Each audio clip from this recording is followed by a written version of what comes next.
Capital S didn't work. There we go. Oh my god. Yeah, take a photo of that. Oh, it's like a Jesus.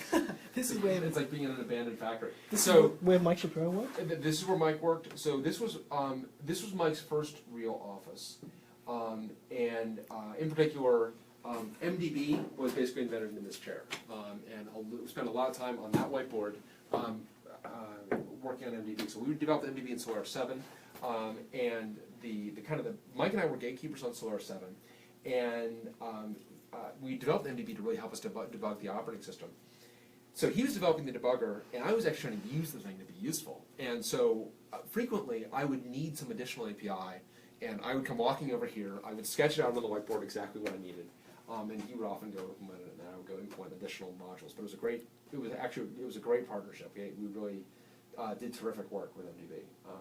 I also remember sketching out a brutal 5-way UFS deadlock on that whiteboard. I remember that very vividly. God, it's amazing how many of these.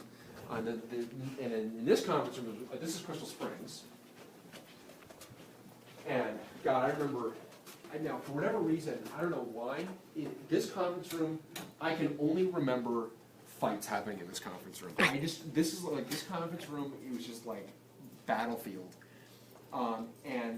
In particular, I remember Mike actually killed the branded project. What the hell was that thing code name? That was in the other conference room. I remember having it in with the RAS guys. Man, it got ugly. But this conference room, for whatever reason, I really remember nothing positive happening. That was just sheer negativity. But there is one conference room that is actually known for this. So this is Telegraph Hill.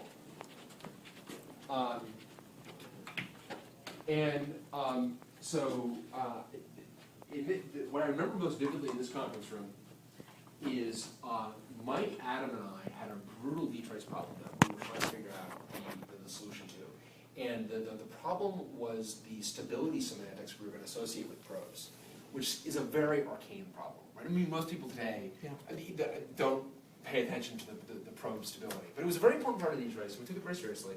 And we didn't know how to do this. We did not know how to express stability on a probe-by-probe basis, because it was just, there were so many probes, so 70,000 probes. Yeah. And you just do the math, and it was just not working out for what we wanted to do.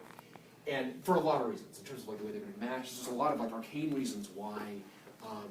And Adam had the key breakthrough sitting right there, which we ended up calling the simplifying assumption. The simplifying assumption was that a provider could only provide probes of one stability class. So as you know, with DTrace, a provider can't provide some probes that are stable and some that are unstable. Right?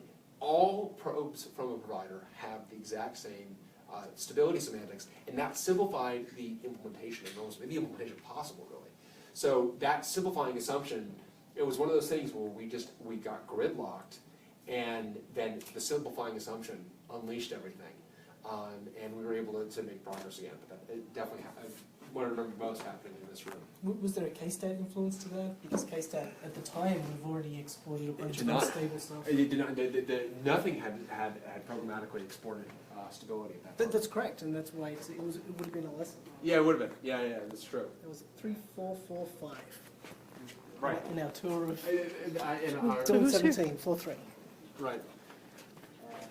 Hey, I'm not the only one.